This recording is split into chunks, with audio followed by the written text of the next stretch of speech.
இன்னைக்கு பார்த்தீங்கன்னா டிவிகே கட்சி இருக்குல்ல, அது ஆரம்பிச்சு 3வது வருஷத்துல அடி எடுத்து வைக்குது. அதுக்கு பார்த்தீங்கன்னா ஒரு விழாவை சென்னையில் இருக்குல்ல பனையூர்ல டிவிகே அலுவலகம் இருக்குல்ல, அங்க இந்த நிகழ்ச்சியை கொண்டாடி இருக்காங்க. அதுல என்னென்ன நடந்திருக்கு, அதுல என்னென்ன அவங்க பேசியிருந்தாங்க அப்படின்னு நம்ம ஒன் பை ஒன்னா தான் நம்ம இந்த வீடியோல பார்க்க போறோம். இந்த வீடியோ பார்த்தீங்கன்னா இன்ட்ரெஸ்டாகவே தான் இருக்கும்.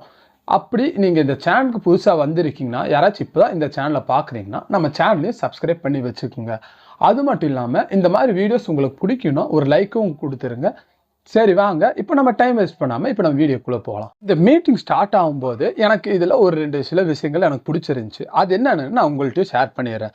ஃபர்ஸ்ட் இந்த மீட்டிங் ஸ்டார்ட் ஆகும்போது பார்த்தீங்கன்னா அவங்க கொள்கை தலைவர் இருப்பாங்களே டிவிகே கட்சிக்குன்னு ஒரு கொள்கை தலைவர்கள் அவங்க எல்லாத்துக்கும் பார்த்தீங்கன்னா மாலை போட்டுட்டு அவங்க கட்சி கொடியை ஏற்றிருந்தாங்க. நீங்கள் கேட்கலாம், இது என்னடா இது எல்லாம் பார்த்தீங்கன்னா எல்லா கட்சியிலையும் பண்ணுறதானே, இதில் என்ன உனக்கு பிடிச்சிருந்துச்சு அப்படின்னு. எல்லா கட்சியிலையும் பார்த்தீங்கன்னா அவங்க கொள்கை தலைவராக இருக்கட்டும் இல்லை அவங்க கட்சி கொடி ஏற்றுறது எல்லா இதுலேயும் காமன் தான். ஆனால் இவங்க என்ன புதுசாக ஒன்று பண்ணியிருந்தாங்கன்னா, விஜய் அவர்கள் என்ன பண்ணியிருந்தாங்கன்னு பார்த்தீங்கன்னா, இப்போ அவங்க கொள்கை தலைவர் இருக்காங்களே அவங்களுக்கு மாலை போடும்போது பார்த்தீங்கன்னா அவங்க செப்பலை கழட்டி வச்சுட்டு அதுக்கப்புறம் தான் போய் மாலை போட்டு வந்தாங்க. அது மட்டும் இல்லாமல் சரி நான் என்ன நினச்சேன், சரி இந்த கொள்கை தலைவர் இருக்காங்களே அவங்களுக்கு மட்டும்தான் இப்படி பண்ணுறாரு அப்படின்னு நானும் பார்த்துட்டு இருந்தேன். ஆனால் அடுத்தது பார்த்தீங்கன்னா அவங்க கட்சி கொடி இருக்குல்ல அது ஏற்ற போகும்போதும் பார்த்தீங்கன்னா அவங்க செப்பலை கழட்டி வச்சுட்டு தான் அந்த கட்சி கொடி ஏற்றிருந்தாங்க. இதெல்லாம் பார்க்கும்போது எனக்கு புதுசாக தான் இருந்துச்சு. எனக்கு தெரியல வேற ஏதாச்சும் கட்சி இந்த மாதிரி பண்ணியிருக்காங்களா இல்லையா அப்படிங்கிறது. ஆனால் நான் டிவியில் பார்க்கும்போது பார்த்தீங்கன்னா இதெல்லாம் எனக்கு பார்க்கும்போது ஒரு புதுசாக இருந்துச்சு. அதை பார்த்தீங்கன்னா அவங்க கூட ஷேர் பண்ணலாம்னு நினச்சேன். ஃபர்ஸ்ட்டாக பார்த்தீங்கன்னா நம்ம புஷியானந்த் இருக்கார்ல அவர் தான் பேச வந்திருந்தாரு. அவர் என்ன சொல்லியிருந்தாருன்னா, நம்ம பார்த்தீங்கன்னா இந்த கட்சி ஆரம்பிச்சு இதோட 3 வருஷம் ஸ்டார்ட் ஆகுது. ஆனால் இந்த 3 வருஷம் எப்படி போச்சுன்னு எனக்கு தெரியல அப்படின்னு அவர் பேச்ச ஸ்டார்ட் பண்ணிட்டு இருந்தாரு. அதுக்கப்புறம் என்ன சொல்லியிருந்தாருன்னா, நம்ம பார்த்தீங்கன்னா நம்ம தளபதி இவ்வளோ நாள் ஸ்க்ரீனில் தான் பார்த்துட்டு இருந்தோம்.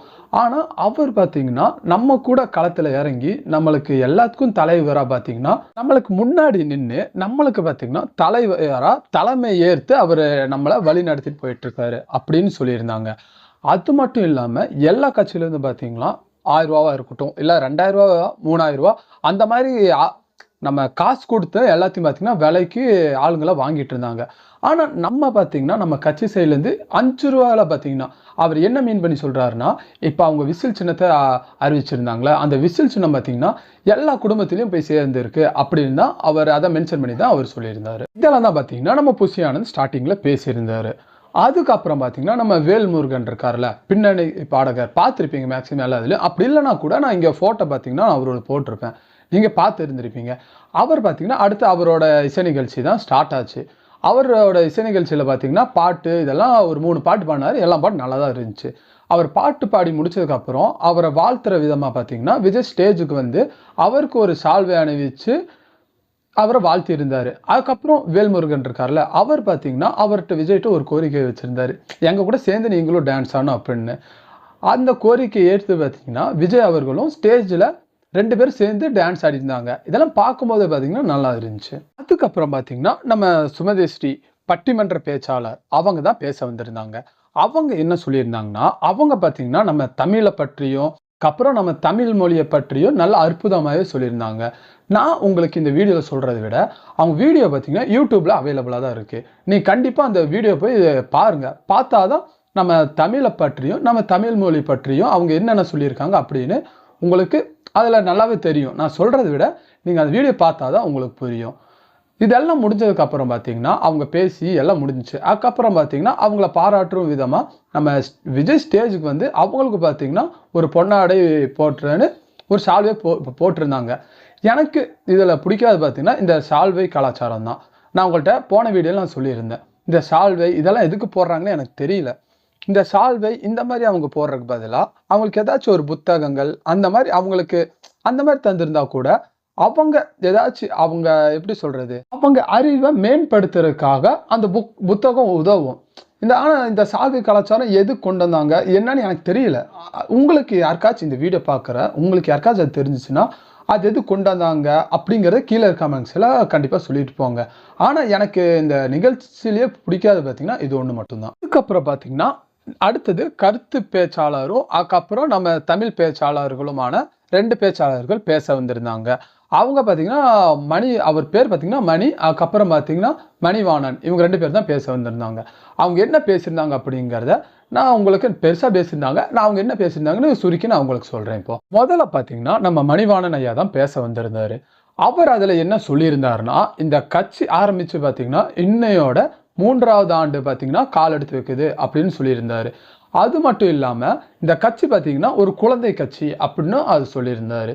ஆனா, இந்த கட்சிய பார்த்துட்டு எதிர்க்கட்சி இருக்காங்களே, அவங்க எல்லாத்துக்கும் ஒரு பயம் இருக்கு அப்படின்னு சொல்லியிருந்தாரு. அதுக்கப்புறம் பார்த்தீங்கன்னா, இவர் டிவிகே தலைவர் இருக்கார்ல விஜய், அவருக்கு என்னத்தான் வயசானாலும் இந்த மாதிரி ஒரு அமைதியான ஆளு, அதுக்கப்புறம் நிதானமான ஆளு, நான் இது வரைக்கும் பார்த்தீங்கன்னா நான் யாரையும் பார்த்ததில்ல அப்படின்னு நம்ம டிவிகே தலைவர் விஜயை பார்த்து சொல்லியிருந்தாரு. அதுக்கப்புறம் பார்த்தீங்கன்னா, நம்ம இப்போ எதிர்க்கட்சிகள்லாம் இருக்குல்ல, அந்த கட்சிகள்லாம் இந்த தேர்தலுக்கு முன்னாடி ஒரு 6 மாசத்துக்கு முன்னாடியோ இல்லை 8 மாசத்துக்கு முன்னாடியோ இருந்து பிரச்சாரத்துங்களை செய்ய ஆரம்பிச்சிட்டாங்க.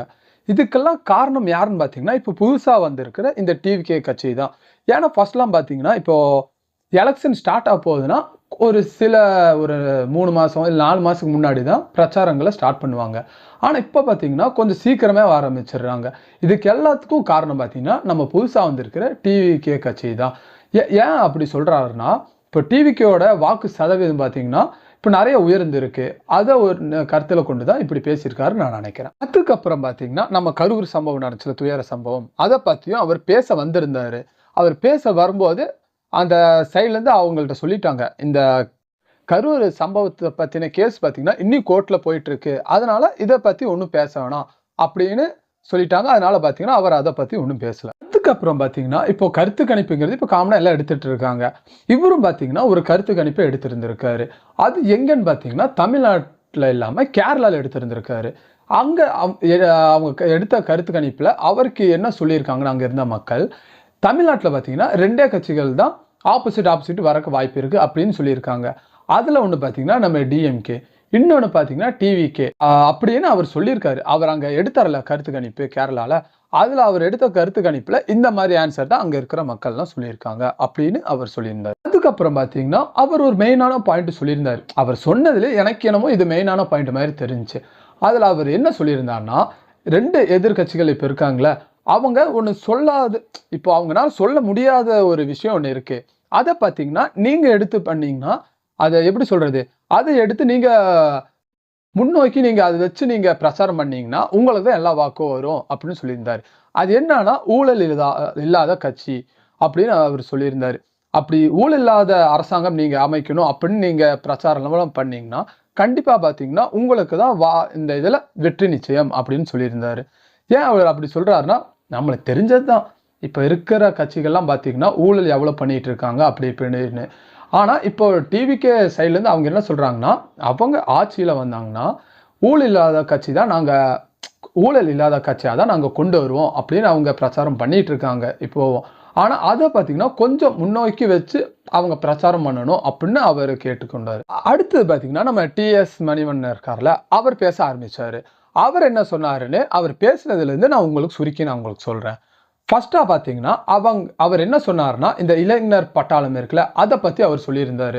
இப்போ எக்ஸாம்பிளுக்கு சொல்லணும்னா, நம்ம இதில் நடந்துச்சுல போர், அதுக்காக நம்ம இளைஞர் பட்டாளம் பார்த்தீங்கன்னா லண்டன் நடத்திய போராட்டமாக இருக்கட்டும், அதுக்கப்புறம் பார்த்தீங்கன்னா நம்ம ஜல்லிக்கட்டு போராட்டம் இருக்குல்ல அதுவாக இருக்கட்டும், அதுக்கப்புறம் இப்போ ரீசெண்டாக நடந்த இப்போ நம்ம எங்கேயாவது நேபாள் நடந்துச்சுல அங்கே அந்த போராக இருக்கட்டும், அதுக்கப்புறம் நம்ம அணுமின் நிலையம் இருக்குல்ல அங்கே நடந்த போராக இருக்கட்டும், போராட்டங்களாக இருக்கட்டும், இதெல்லாம் குறிக்கோள் வச்சு காமிச்சு அவர் என்ன சொன்னார்னா, இப்போ தமிழ்நாட்டிலையும் பார்த்தீங்கன்னா இதே மாதிரி ஒன்று ஸ்டார்ட் ஆக போகுதுன்னு நான் நினைக்கிறேன் அப்படின்னு அவர் சொல்லியிருந்தார். அடுத்து பார்த்தீங்கன்னா இவர் அந்த கரூர் சம்பவம் இருக்குல்ல அதை பற்றி கொஞ்சம் விளக்கமே சொல்லியிருந்தார். இவர் பேசினதில் இதை கொஞ்சம் நம்மளுக்கு யோசிக்க வைக்க வேண்டிய விஷயமா இருந்துச்சு. அவர் அந்த கரூர் துயர சம்பவத்தை பற்றி என்ன சொல்லியிருந்தார்னா, இந்த கரூரில் இவ்வளோ பேர் உயிர் விட்டுருக்காங்க. ஆனால் இதுக்கு முன்னாடி பார்த்தீங்கன்னா நம்ம சென்ட்ரல் கவர்மெண்ட்டாக இருக்கட்டும் இல்லை ஸ்டேட் கவர்மெண்ட்டாக இருக்கட்டும், சென்னையில் பார்த்தீங்கன்னா ஒரு விமான கண்காட்சி இது நடத்தினாங்க. அதில் பார்த்தீங்கன்னா ஒரு 5 பொதுமக்கள் அதில் உயிர் விட்டுருந்தாங்க. கரெக்டுங்களா? அது எல்லா நியூஸ்லையும் நீங்கள் பார்த்துருந்துருப்பீங்க. நீங்கள் அதுக்கு இந்த ரூல்ஸ் அண்ட் ரெகுலேஷன் கொஞ்சம் அப்போது அந்த சம்பவம் நடந்துச்சு, அதுக்கப்புறம் நீங்கள் ரூல்ஸ் அண்ட் ரெகுலேஷன் அப்போவே நீங்கள் கொஞ்சம் ஸ்ட்ராங்காக போட்டிருந்தீங்கன்னா இந்த மாதிரி துயர சம்பவம் நடந்திருக்காதுல அப்படின்னு அவர் கேள்வி கேட்டிருந்தாரு. அதுக்கப்புறம் பார்த்தீங்கன்னா இந்த கரூர் சம்பவத்தை வச்சு இப்போ நிறைய அரசியல் இதெல்லாம் பார்த்தீங்கன்னா அரசியல்வாதிகள் இதை வச்சு நிறையா பிரசாரம் பண்ணிட்டு இருக்காங்க அப்படின்னு அவர் சொல்லியிருந்தாரு. அவர் பேசினதுல எனக்கு என்னமோ இது பார்த்தீங்கன்னா கொஞ்சம் நல்லா பிடிச்சிருந்துச்சு. அதுக்கப்புறம் இது மறந்துட்டேன். அதுக்கப்புறம் அவர் என்ன சொல்லியிருந்தாருன்னா, இப்போ இந்த கரூர் சம்பவத்தை பற்றி இவ்வளோ விமர்சனம் பண்ணுறாங்களே எதிர்கட்சிகள், இதை விமர்சனம் பண்ணுற எதிர்கட்சிகள் அப்போ நடந்த அந்த சம்பவம், அந்த விமானம் இது பார்க்க போய் மக்கள் உயிரிழந்தாங்களே அந்த சம்பவத்தை பற்றி ஏன் யார் ஒன்றும் பேசாமல் அமைதி காக்குறாங்க அப்படின்னு அவர் கேட்டிருந்தாரு. அதுக்கப்புறம் பார்த்தீங்கன்னா ஒரு டாக்டர் ஒருத்தங்க பேச வந்திருந்தாங்க. அவங்க என்ன சொல்லியிருந்தாங்கன்னா, நான் டிவிகேக்கு எதுக்காக என்னோட சப்போர்ட் தரேன் அப்படின்னு அவங்க பேசியிருந்தாங்க. அவங்க இந்த டிவிகேல அவங்க சப்போர்ட் தரதுக்கான என்னென்ன ரீசன் இருக்கு அப்படின்னு ஒரு 3 பாயிண்ட் சொல்லியிருந்தாங்க. அது என்னென்னு நம்ம ஒன் பை ஒன்னா பார்க்கலாம். ஃபர்ஸ்ட் அவங்க என்ன பாயிண்ட் சொல்லியிருந்தாங்கன்னா, நாங்கள் இந்த கட்சியில் சேர்ந்ததை பார்த்தீங்கன்னா சேவை பண்ணுறது தான் அப்படின்னு சொல்லியிருந்தாங்க. ஏன் கட்சியில் சேர்ந்தாதான் சேவை பண்ண முடியுமா அப்படின்னு நீங்கள் கேட்குற கேள்வி எனக்கு புரியுது. ஆனால் அவங்க என்ன சொல்லியிருந்தாங்கன்னா, இந்த கட்சியில் சேர்ந்து பார்த்தீங்கன்னா என்னோட சேவையை பார்த்தீங்கன்னா நான் நிறைய பண்ணலாம் அப்படின்னு தான் நான் இந்த கட்சியில் இணைஞ்சிருக்கேன் அப்படின்னு அவங்க ஃபர்ஸ்ட் பாயிண்ட் சொல்லியிருந்தாங்க. அதுக்கப்புறம் செகண்ட் பாயிண்ட் என்னன்னு பார்த்தீங்கன்னா, பெண்களோட சுதந்திரம், அதுக்கப்புறம் பெண்களுக்கான பேச்சுரிமை, அதுக்கப்புறம் பெண்களுக்கான முன்னுரிமை, இதெல்லாம் பார்த்தீங்கன்னா நம்ம டிவிகேல தருவாங்க அப்படின்னு நான் நினைக்கிறேன். அதனால தான் நான் என்ன பார்த்தீங்கன்னா கட்சியில் இணைத்து கொண்டேன் அப்படின்னு அவங்க செகண்ட் பாயிண்ட் சொல்லியிருந்தாங்க. அதுக்கப்புறம் பார்த்தீங்கன்னா 3வது பாயிண்ட் என்னன்னா, படிப்பு ஆரோக்கியம். இந்த படிப்பு ஆரோக்கியம்ங்கிறது எல்லாத்துக்கும் பார்த்தீங்கன்னா ஈக்குவலாக கிடைக்கணும். எல்லாத்துக்கும் இப்போ ஈக்குவலாக கிடைக்குதுன்னா அது ஒரு சந்தேகம் தான். இதெல்லாம் எல்லாத்துக்கும் ஈக்குவலாக கிடைக்கணும்னா நம்ம என்ன பண்ணணும்னா, நம்ம டிவிகேல நம்ம ஆட்சியில் அமர்த்தணும். அப்போ தான் பார்த்தீங்கன்னா இதெல்லாம் இந்த படிப்பாக இருக்கட்டும் ஆரோக்கியமாக இருக்கட்டும் எல்லாத்துக்கும் பார்த்தீங்கன்னா ஈக்குவலாக கிடைக்கும் அப்படின்னு சொல்லியிருந்தாங்க. அதுக்கப்புறம் பார்த்தீங்கன்னா யூடியூபர் தியாகு அப்படின்னு ஒருத்தர் பேச வந்திருந்தார். அவர் என்ன சொன்னார் அப்படிங்கிறத நம்ம சுருக்கமாக பார்த்துடலாம். ஃபர்ஸ்ட் அவர் என்ன சொல்லியிருந்தாருன்னா, எல்லா எதிர்கட்சிகளுக்கும் பார்த்தீங்கன்னா ஒரு நிலையான நிலைப்பாட்டு இல்லை அப்படின்னு நம்ம எதிர்கட்சி இருக்குல்ல எல்லாத்தையும் பார்த்தீங்கன்னா விமர்சனம் பண்ணியிருந்தாரு. அதுக்கப்புறம் நம்ம இப்போ 26ல் இருக்கோம். இப்போ பார்த்தீங்கன்னா இந்த டிவிகே கட்சி பார்த்தீங்கன்னா 3ஆம் ஆண்டுக்குள்ள காலடி எடுத்து வைக்குது. அடுத்த 27 வரதுக்குள்ள இப்போ 4ஆம் ஆண்டுக்குள்ள கால் எடுத்து வைக்கிறதுக்குள்ள நம்ம விஜய் அண்ணாவை பார்த்தீங்கன்னா முதலமைச்சர் ஆக்கும் அப்படின்னு அவர் சொல்லியிருந்தார். அது மட்டும் இல்லாமல் அவர் விஜயை பார்த்து கான்ஃபிடென்ட்டாக இருங்க அப்படின்னு விஜயோட டைலாக் விஜய்க்கே சொல்லியிருந்தாரு. அது பார்க்கும்போது நல்லா இருந்துச்சு. அடுத்தது பார்த்தீங்கன்னா சௌமியா மாநில நிர்வாகி அவங்க பேச வந்திருந்தாங்க. அவங்க என்ன சொல்லியிருந்தாங்க அதையும் நம்ம சுருக்கமாக பார்த்துடலாம். அவங்க ஃபர்ஸ்ட் ஸ்டார்ட் பண்ணுறதுக்கு முன்னாடி என்ன சொல்லியிருந்தாங்கன்னா, நான் ஒரு அரசியல்வாதி அப்படின்னு சொல்கிறதுக்கு எனக்கு பெருமையாக இருக்குது அப்படின்னு தான் அவங்க ஸ்டார்ட் பண்ணியிருந்தாங்க. ஏன் அவங்க அப்படி சொல்லியிருந்தாங்கன்னா, நான் இந்த டிவிகேல என்னை இணைத்து கொண்டல அதனால பார்த்தீங்கன்னா இந்த மாதிரி எனக்கு வெளியே சொல்கிறதுக்கு எனக்கு பெருமையாக இருக்குது அப்படின்னு அவங்க ஸ்டார்ட் பண்ணியிருந்தாங்க. அதுக்கப்புறம் பார்த்தீங்கன்னா பிறப்போக்கும் எல்லா உயிருக்கும் இதுதான் பார்த்தீங்கன்னா நம்ம டிவிகேவோட ஒரு முன்மொழின்னு சொல்லலாம். இதே மாதிரி தான் இங்கே எல்லாத்துக்கும் பார்த்தீங்கன்னா ஈக்குவலான இது கிடைக்குது அப்படின்னு அவங்க சொல்லியிருந்தாங்க. ஈக்குவலான எல்லாத்தையும் ஈக்குவலாக பார்க்குறாங்க அப்படின்னு அவங்க சொல்லியிருந்தாங்க. அதுக்கப்புறம் பார்த்தீங்கன்னா நிரஞ்சன் அவர் பேச வந்திருந்தாரு. அவர் என்ன பேசியிருந்தார் அப்படிங்கிறது அதையும் சுருக்கமாக பார்த்துடலாம். அவர் ஃபர்ஸ்ட்டாக என்ன ஒரு பாயிண்ட் சொல்லியிருந்தாருன்னா, இந்த கட்சி ஆரம்பித்ததோட இப்போ கட்சி ஸ்டார்ட் பண்ணுறாங்களே ஸ்டார்ட் பண்ணதுலேயே நிறைய உறுப்பினர் சேர்ந்த கட்சி அப்படிங்கிற ஒரு பெருமை பார்த்தீங்கன்னா நம்ம கட்சிக்கு தான் இருக்குது. நம்ம கட்சியில் தான் நிறைய பேர் பார்த்தீங்கன்னா கட்சி ஆரம்பிச்சதில் நிறைய பேர் இணைஞ்சிருக்காங்க அப்படின்னு அவர் சொல்லியிருந்தாரு. அதுக்கப்புறம் எல்லாம் சொல்கிற மாதிரி தான் அவர் பார்த்தீங்கன்னா எதிர்கட்சியை பார்த்து தான் நிறைய விமர்சனங்களை வச்சுட்டு இருந்தார். அதுக்கப்புறம் பார்த்தீங்கன்னா நம்ம காவ்யா அவங்க தான் பேச வந்திருந்தாங்க. அவங்க என்ன பேசியிருந்தாங்க அப்படிங்கிறது அதையும் நம்ம கொஞ்சம் சுருக்கமாக பார்த்துடலாம். அவங்க என்ன சொல்லியிருந்தாங்கன்னா, நம்ம தமிழ்நாட்டில் பார்த்தீங்கன்னா இப்போ நடக்கிற ஆட்சியில் பெண்களுக்கு பாதுகாப்புங்கிறது இல்லை அப்படின்னு சொல்லியிருந்தாங்க. எக்ஸாம்பிள் சொல்லணும்னா, இங்கே அவங்க ஃப்ரெண்டை பார்க்க போயிருந்தாங்களா ஏர்போர்ட்டில், அங்கே நடந்த சம்பவமாக இருக்கட்டும், அதுக்கப்புறம் இப்போ கேன்டீனில் நடந்துச்சுல ஒரு சம்பவம் அதுவாக இருக்கட்டும், அதுக்கப்புறம் பார்த்தீங்கன்னா வட மாநில பெண் இருக்காங்களே அவங்களுக்கு நடந்த சம்பவமாக இருக்கட்டும், இதெல்லாம் அவங்க எடுத்துக்காட்டாக வச்சு இன்னைக்கு நடக்கிற ஆட்சியில் பார்த்தீங்கன்னா இங்கே பெண்களுக்கு பாதுகாப்புங்கிறதே இல்லை அப்படின்னு சூப்பராக பேசியிருந்தாங்க அவங்களும். அதுக்கப்புறம் லாஸ்ட்டாக நம்ம எல்லாம் எதிர்பார்க்குற மாதிரி நம்ம டிவிகே தலைவர் விஜய் தான் பேச வந்திருந்தாரு. அவர் அப்படி என்ன பேசினார் அப்படிங்கிறதையும் நம்ம இப்போ சுருக்கமாக பார்த்துடலாம். ஃபர்ஸ்ட்டாக விஜய் பார்த்தீங்கன்னா நம்ம முன்னாள் முதலமைச்சர் நம்ம எம்ஜிஆர் இருக்கார்ல அவரை பற்றி தான் அவர் பேச ஆரம்பித்தார். அவர் எம்ஜிஆர் பற்றி என்ன சொன்னார்னா, இப்போ எம்ஜிஆர் பார்த்தீங்கன்னா ஏதோ ஒரு ஃபர்ஸ்ட் ரேடியோவுக்கு ஒரு இன்டர்வியூ தந்திருக்காரு. அதில் அவர் என்ன சொல்லியிருக்காருன்னா, பேரறிஞர் அண்ணா இருந்த இடத்துல இப்போ பார்த்தீங்கன்னா யாரோ இருக்காங்க. அவர் பார்த்தீங்கன்னா பெரிய பேரறிஞர் அண்ணாங்கிறது எவ்வளோ பெரிய ஆள், அவர் இந்த இடத்துல வேற யார் யாரோ இருக்காங்க. அதெல்லாம் பார்க்கும்போது எனக்கு பார்த்தீங்கன்னா கண்கள்ல இருந்து கண்ணீர்கள் தானா வருது அப்படின்னு அவர் சொல்லியிருந்தாரு அப்படின்னு நம்ம விஜய் பார்த்தீங்கன்னா இதுல சொல்லியிருந்தாரு. அதுக்கப்புறம் நம்ம தமிழ்நாட்டு மக்கள் இருக்காங்களா, நம்ம காமராஜ் இருந்த இடத்துல முன்னாள் முதலமைச்சர் காமராஜர் இருக்கார்ல, அவர் இந்த இடத்துல இப்ப பார்த்தீங்கன்னா யார் யாரை நம்ம அமர வச்சிருக்கோம் அப்படின்னு நம்ம தமிழ்நாடு மக்கள் கூட பார்த்தீங்கன்னா அதை எண்ணி எண்ணி எப்பவும் கண்ணீர் வடிச்சு தான் இருக்காங்க அப்படின்னு சொல்லியிருக்காரு. இந்த தமிழ்நாடு மக்கள் இருக்காங்களே அவங்களோட கண்ணீரை துடைக்க ஆரம்பித்த கழகம் தான் இந்த தமிழக வெற்றி கழகம் அப்படின்னு சொல்லியிருந்தாரு. அதுக்கப்புறம் பார்த்தீங்கன்னா நம்ம விஜய் இருக்கார்ல, அவர் நம்ம எம்ஜிஆரோட நிறைய கம்பேர் பண்ணி நிறைய விஷயம் சொல்லிட்டு இருந்தாரு. அவர் ஃபர்ஸ்ட் அவர் நடிப்பை விட்டு இந்த அரசியலுக்குள்ள வந்ததா இருக்கட்டும், அதுக்கப்புறம் எம்ஜிஆர் பார்த்தீங்கன்னா எவ்வளவோ விமர்சனம் பண்ணியிருக்காங்களே, அதை பத்தி எல்லாம் தான் இவர் பார்த்தீங்கன்னா நம்ம விஜய் பேசியிருந்தார் நிறையா. ஆனா என்னத்தான் எம்ஜிஆர் அவ்வளவு விமர்சனம் பண்ணாலும் அமைதியா பார்த்துட்டு இருந்த மக்கள் என்ன பண்ணாங்கன்னா அவரை பார்த்தீங்கன்னா இந்த அரசியலை ஜெயிக்க வச்சுட்டு இருந்தாங்க. அதே மாதிரிதான் இப்பவும் பார்த்தீங்கன்னா நம்ம எம்ஜிஆருக்கு என்னென்ன பண்ணாங்களோ அதே பழைய அந்த தகர டப்பா அந்த மாதிரி தான் இப்பவும் பார்த்தீங்கன்னா எதிர்கட்சிகள் இன்னும் நம்ம மேல விமர்சனம் வச்சுட்டு இருக்காங்க அப்படின்னு அவர் சொல்லியிருந்தாரு. இப்போ அவங்கள பத்தி பேசினாலே, இப்போ எதிர்கட்சியை பத்தி பேசினாலே இந்த பழைய தகர டப்பா இதெல்லாம் தான் அவங்க திருப்பி திருப்பி பார்த்தீங்கன்னா நம்ம எம்ஜிஆருக்கு எப்படி அவங்க விமர்சனங்களை வச்சாங்களோ அதையும் நம்ம மேல வச்சுட்டே தான் இருக்காங்க அப்படின்னு சொல்லியிருந்தாரு. ஆனா என்னத்தான் அவங்க இந்த மாதிரி விமர்சனங்களை வச்சாலும் நாங்க எதிர்கட்சிகளை விமர்சிக்காம இருக்க மாட்டோம் அப்படின்னு சொல்லியிருந்தாரு. இந்த எதிர்கட்சியை விமர்சிக்க நாங்க மட்டும்தான் இருக்கோம், வேற எந்த கட்சியும் இல்ல, எங்களால மட்டும்தான் இந்த எதிர்கட்சியை விமர்சனம் பண்ண முடியும் அப்படின்னு சொல்லியிருந்தாரு. அதுக்கப்புறம் பாத்தீங்கன்னா இந்த டிஜிட்டல் மயத்துல திருவள்ளுவர் அவர் இருந்திருந்தா எப்படி இந்த தீய சக்திகளுக்கு எதிராக ஒரு திருக்குறள் எழுதியிருப்பார் அப்படின்னு அவரோட பாணியிலே விஜய் இருக்காருல அவரோட பாணியிலே பாத்தீங்கன்னா ஒரு திருக்குறளை சொல்லியிருந்தாரு. அது கேட்கறதுக்கு பாத்தீங்கன்னா நல்லாதான் இருந்துச்சு. அது என்ன அவர் சொல்லியிருந்தாருன்னா, அநீதி அராஜகம் தில்லுமுள்ளு இவையெல்லாம் திமுக முகட்டு உலகு அப்படின்னு அவர் சொல்லியிருந்தாரு. அப்படின்னு சொல்லி எதிர்கட்சிகளை பார்த்தீங்கன்னா கடுமையா விமர்சனம் பண்ணாருன்னே சொல்லலாம். அது மட்டும் இல்லாம இவர் இந்த திருக்குறள் சொன்னார் தெரியுமா, கீழே இருந்த தொண்டர்கள் சைட்ல இருந்து பாத்தீங்கன்னா ஒன்ஸ் மோர் கேட்டு இந்த திருக்குறளே பாத்தீங்கன்னா ஒரு 3 டைம் பாத்தீங்கன்னா சொன்னாரு. அதுக்கப்புறம் பாத்தீங்கன்னா நம்ம கட்சிகள் எதிர்கட்சிகளா இருக்கட்டும் எல்லா கட்சிகளும் பாத்தீங்கன்னா யாரோட கூட்டணி வச்சிருக்காங்க அப்படின்னு 1 by 1 சொல்லியிருந்தாரு. நம்ம திமுக பத்தி சொன்னாரு. அதுக்கப்புறம் பாத்தீங்கன்னா அதிமுக சொல்லாம பிஜேபி பத்தி சொல்லியிருந்தாரு. அது பார்க்க கொஞ்சம் புதுசா இருந்துச்சு. அது மட்டும் இல்லாம அதெல்லாம் சொல்லி முடிச்சுட்டு ஒண்ணு சொன்னாரு பாருங்க. என்ன சொல்லியிருந்தாருன்னா, இவங்க என்னதான் கூட்டணி வச்சிருந்தா கூட நம்ம திமுக எதிர்க்கிற ஒரே சக்தி பாத்தீங்கன்னா நம்மளால மட்டும்தான் முடியும் அப்படின்னு சொல்லியிருந்தாரு. அதுக்கப்புறம் பாத்தீங்கன்னா எல்லாரும் என்னைய வீட்டை விட்டு வெளியே வா அப்படின்னு கூப்பிடுறாங்க. அது எனக்கு தெரியுது. ஆனா அவங்க கூப்பிடுறது பார்த்தா எல்லா வீட்டிலையும் இருக்கிற விஜய கூப்பிடுற மாதிரி தான் எனக்கு தோணிட்டு இருக்கு. அவங்க பாத்தீங்கன்னா இப்போ வரமாட்டாங்க.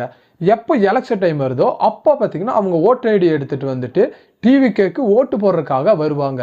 அப்போ யார் யார் இப்படிலாம் கூப்பிட்டாங்களோ அப்போ அவங்க யோசிப்பாங்க, இவனை நம்ம கூப்பிடாமலே இருந்திருக்கலாமோ அப்படின்னு சொல்லியிருந்தாரு. அதுக்கப்புறம் பாத்தீங்கன்னா இந்த கருத்து கணிப்பை பத்தி சொல்லியிருந்தாரு. இப்ப எலெக்ஷன் வந்துட்டாலே இந்த கருத்து கணிப்புங்கிறது காமனா எல்லா இதுலயும் போடுறதான்.